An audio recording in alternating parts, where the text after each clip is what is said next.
The pen shook in my father's hand as he shoved the document across the table toward me. His voice, sharp as glass, cut through the stale air of the lawyer's office. "Sign it, Cassandra. This money belongs to us, to the family." I stared at the papers, my pulse pounding in my ears. The words swam before my eyes: sole heir, 25 million, legacy, my grandparents' legacy, the fortune they built from nothing. And now, after their sudden deaths in a car crash, every cent had been left to me. But my parents didn't see it as a gift. They saw it as theirs. "My name is Cassandra. I am 30 years old and I serve as a major in the United States Army." The lawyer shifted nervously, the smell of old paper and polished oak heavy in the air. Outside, the December wind rattled the frosted windows. My mother leaned forward, her nails clicking against the table, her perfume sweet but suffocating. "Be reasonable, Cassandra," she hissed. "You don't even need this money.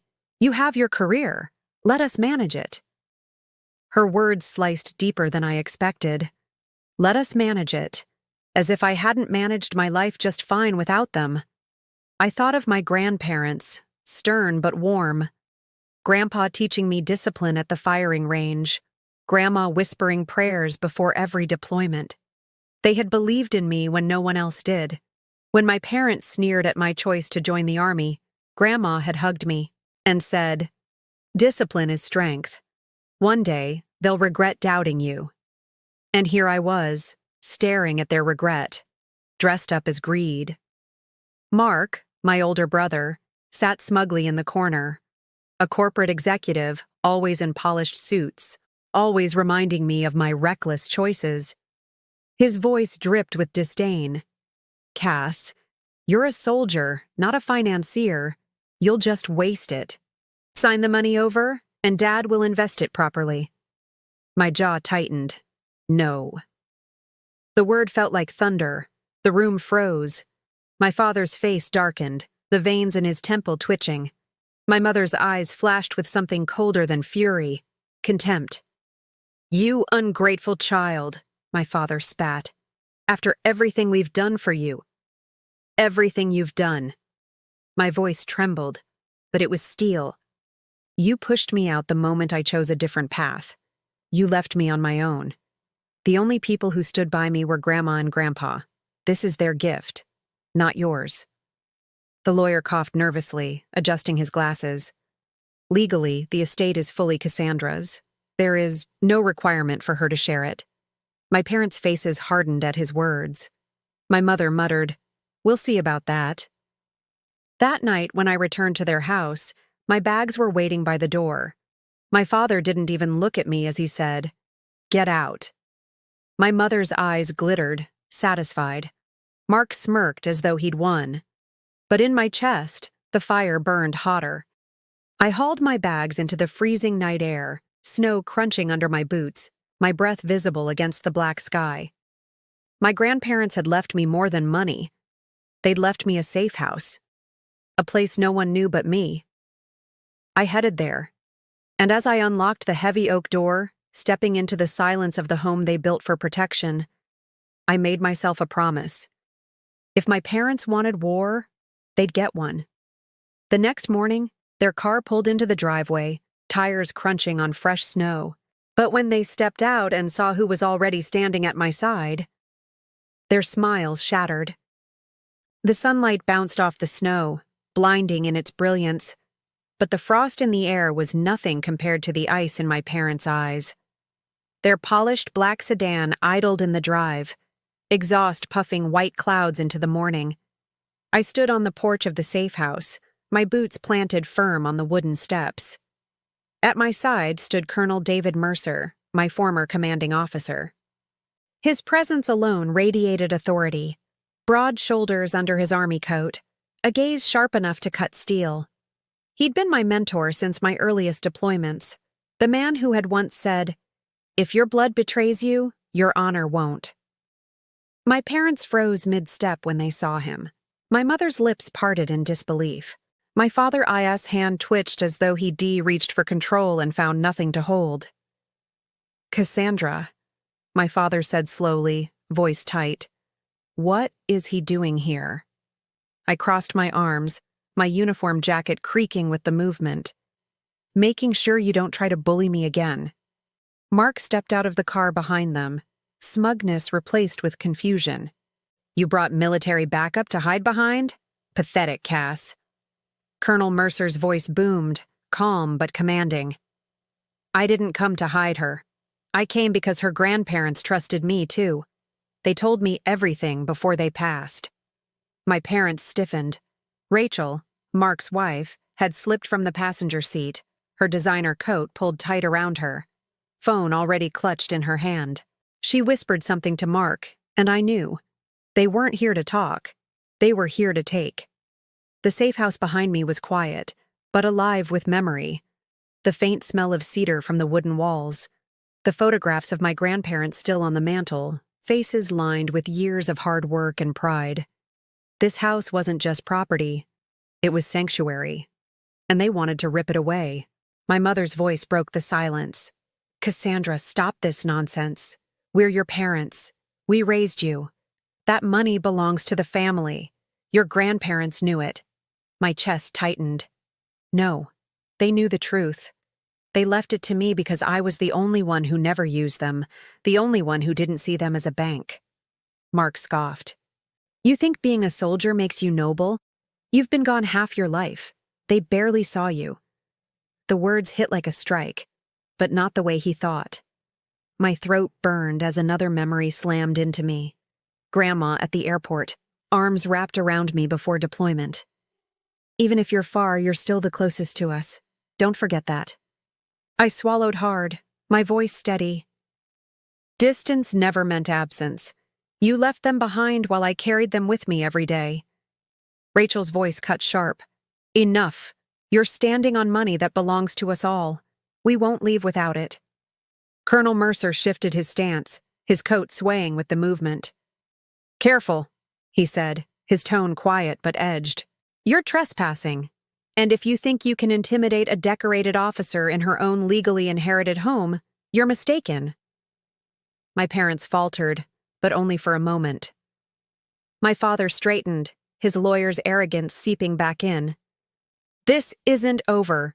We'll drag this through court. We'll bury you in lawsuits. I stepped forward, snow crunching beneath my boots, the winter air burning in my lungs. Try. But when you do, the world will finally see the rot you've hidden for decades. Their faces hardened, the truth too sharp to deny. And in that frozen silence, I realized they weren't here to talk. They were here to attack. The tension snapped like brittle ice. Mark took a step forward, his leather shoes crunching into the snow, his voice rising. Enough of this circus. We're not walking away empty-handed. You don't deserve a dime of that inheritance. Behind him, Rachel clutched her phone like a weapon. I caught the glow of her screen. She'd already dialed someone. Reinforcements. My stomach tightened. Colonel Mercer noticed, too.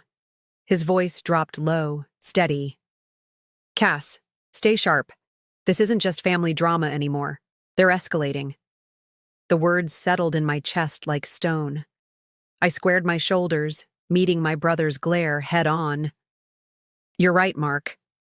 I don't deserve it. I earned it. The safe house door behind me creaked as the wind pressed against it, carrying the faint scent of cedar and iron. I thought of my grandparents again, their hands, worn by decades of labor, guiding me through this very porch. Grandpa had once whispered, "This house will protect you when we're gone." I hadn't understood until now. My mother's voice sliced into my thoughts. Cassandra, listen to yourself. You're letting this uniform inflate your ego. Without us, you'd have been nothing. I turned slowly, her words cutting deeper than I wanted to admit. Nothing? I saw flashes in my mind, standing in the pouring rain during basic, gasping for air after a forced march. Nights overseas with sand stinging my eyes, missing Christmas after Christmas, while my family toasted without me. Nothing? No. I had built myself from the ground up, and they hated it. "You left me years ago," I said, my voice shaking but hardening with each word. "Every time you laughed at my choices, every time you praised Mark and ignored me, every time you let me eat dinner in silence while you boasted about him. I don't need you.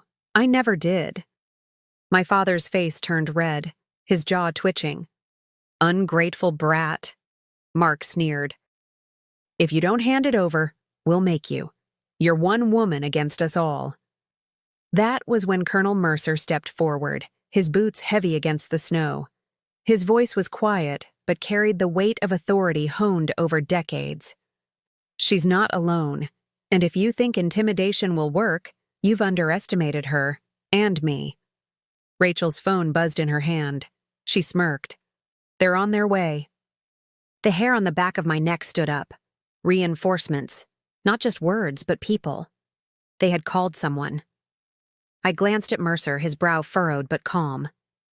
"Cass," he muttered. "This will get ugly fast." Ugly, like every family secret that had been buried under wealth and champagne. Ugly like the greed that twisted their faces now. I took a step forward, the porch creaking under my weight. "If they come here, I'll be ready. This isn't just about money, it's about the truth, and I won't back down." For the first time, my mother faltered. Her hands trembled at her sides. "Cassandra, please, don't do this. Think of the family name." Her hypocrisy nearly made me laugh. "The family name? You threw it in the dirt when you left Grandma outside on Christmas, when you ignored me at every table, when you worshipped Mark's every failure as brilliance. The family name means nothing without honor." The snow kept falling, soft and endless, muffling the world around us. And then the sound came. Headlights flashing in the distance, the growl of another engine climbing the icy road. They weren't bluffing. Someone was coming. The low rumble of the engine grew louder, headlights slicing through the wall of falling snow. My breath clouded in front of me as I tightened my jaw. This wasn't just family tension anymore. This was an ambush. Mark smirked when the black SUV pulled into the drive. "Told you, Cass. You can't win against us." Rachel clung to his arm, her eyes gleaming with triumph. My mother shifted nervously, clutching her fur-lined coat tighter, while my father kept his expression carved in stone, but I saw the twitch in his jaw. He wasn't in control anymore, and he hated it. The SUV doors opened with a heavy thud. Two men stepped out, broad-shouldered, dressed in dark coats. Not police, not lawyers, hired muscle. Their boots crushed the snow in unison as they walked toward us. Colonel Mercer didn't flinch. He took a single step forward, squaring his shoulders. His presence was enough to make the men hesitate for a fraction of a second. "This is private property," he barked, voice sharp as a command in the field. "Turn around, now." But they didn't. My pulse thundered, my fists curled tight inside my gloves. The army had trained me for moments far worse than this, but this was different. This was family. Mark crossed his arms, smug. "See, Cass? No uniform, no rank, no medals matter here. This is blood, and blood decides." I snapped my head toward him, my voice low, trembling with fury. "You're wrong. Honor decides, and you've never had it." A memory clawed at me. I was 14, standing outside in the rain while Mark celebrated his college acceptance inside with a champagne toast. I'd been left holding Grandma's hand, shivering, while my parents clinked glasses. That night, she whispered, "They'll never give you your place. You'll have to take it." Her voice rang in my ears now. The two men advanced, their shadows stretching long across the snow under the SUV's headlights. Colonel Mercer's arm lifted slightly, his voice low to me. "Cass, you've got two options. Back down or hold the line."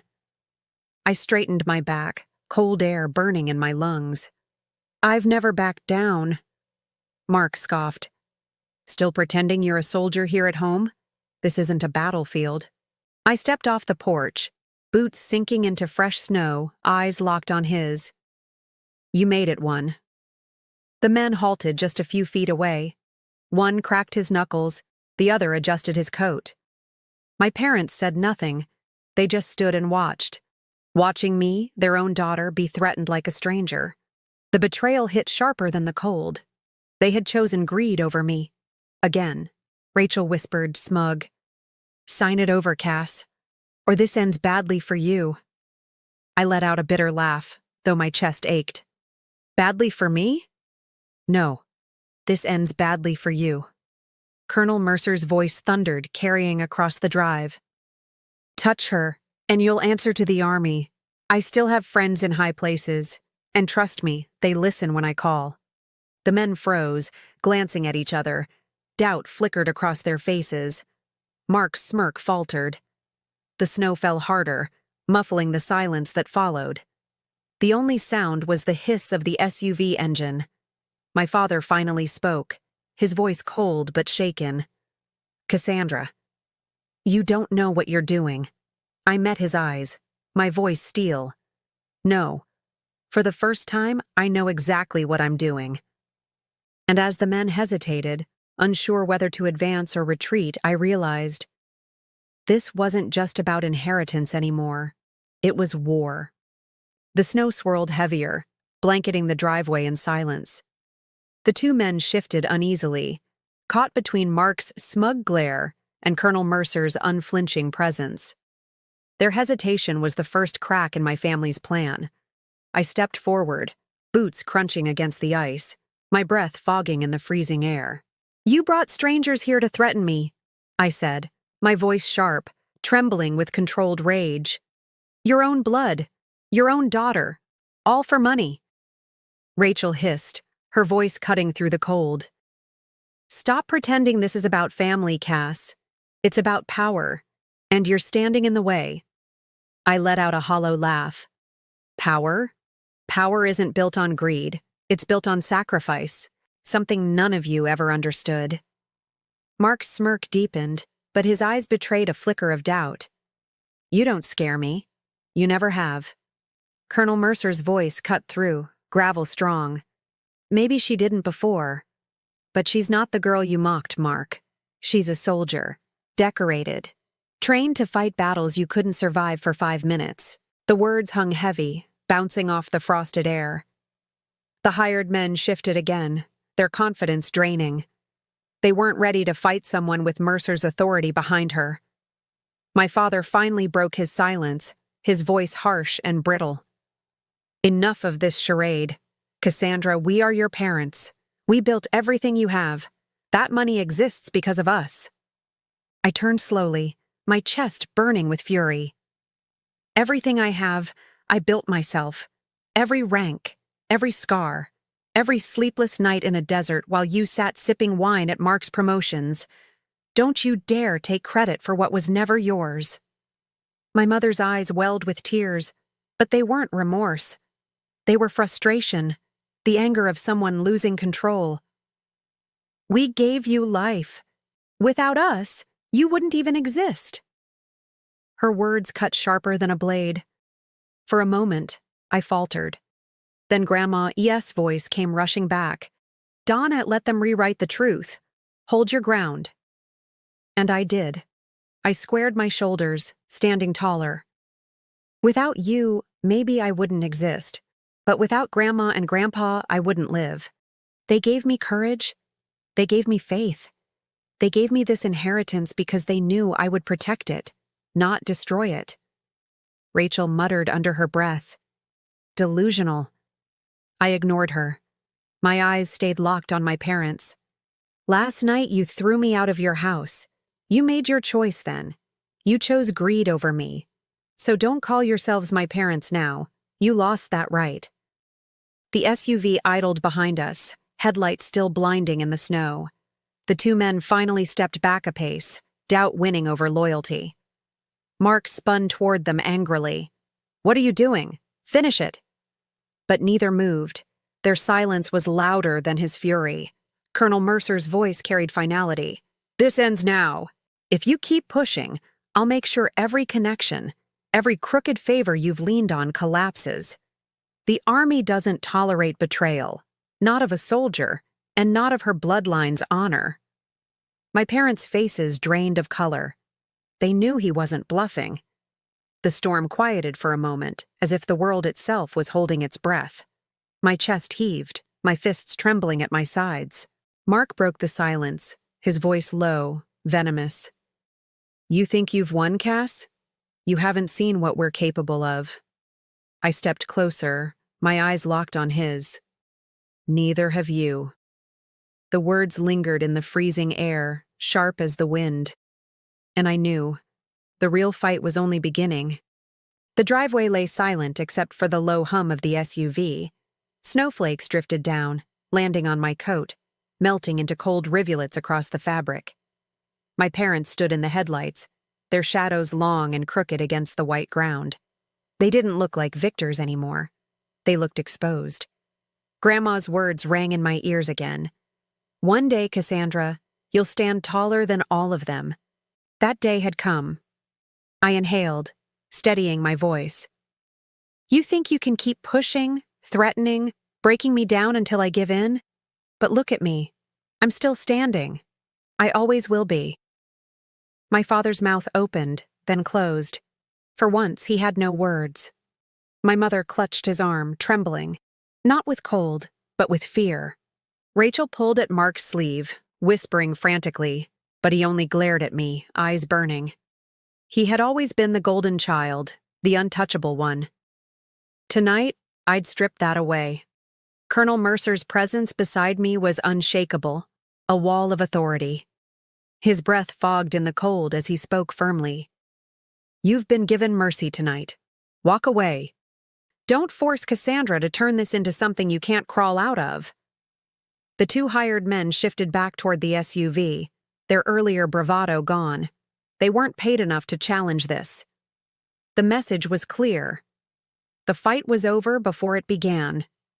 I turned toward the house, its warm cedar walls glowing faintly under the porch light. Inside was more than a safe house. It was my inheritance, my sanctuary, the proof that my grandparents had trusted me above all. I wasn't just defending money. I was defending their faith in me. Slowly, I looked back at my family. "I don't want your approval. I don't want your apologies. What I want is for you to understand. Your greed will never own me. Not anymore." My voice shook, but it wasn't weakness. It was release.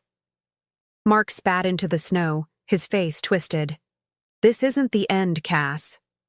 I stepped forward, just close enough that he flinched at the weight of my stare.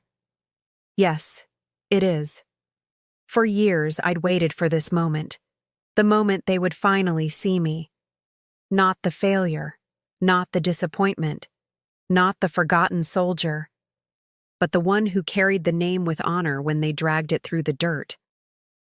My mother sobbed softly, her mascara smudging in the snowlight.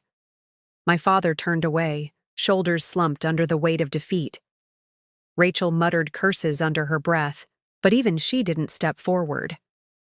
The SUV engine roared louder as the hired men climbed back in. The door slammed, final, echoing across the silent yard. Colonel Mercer placed a firm hand on my shoulder. "You held the line, Cass. Your grandparents would be proud." I blinked back the sting in my eyes. I didn't just hold it. I ended it. The snow kept falling, endless, wrapping the safe house in quiet protection. My parents, Mark, Rachel, they turned, trudging back toward their car. No victory, no inheritance, no control. For the first time, I had the power. I carried it not as a weapon of greed, but as a shield of honor. And as their taillights disappeared into the storm, I whispered the final truth into the night air. Honor outlasts blood and greed.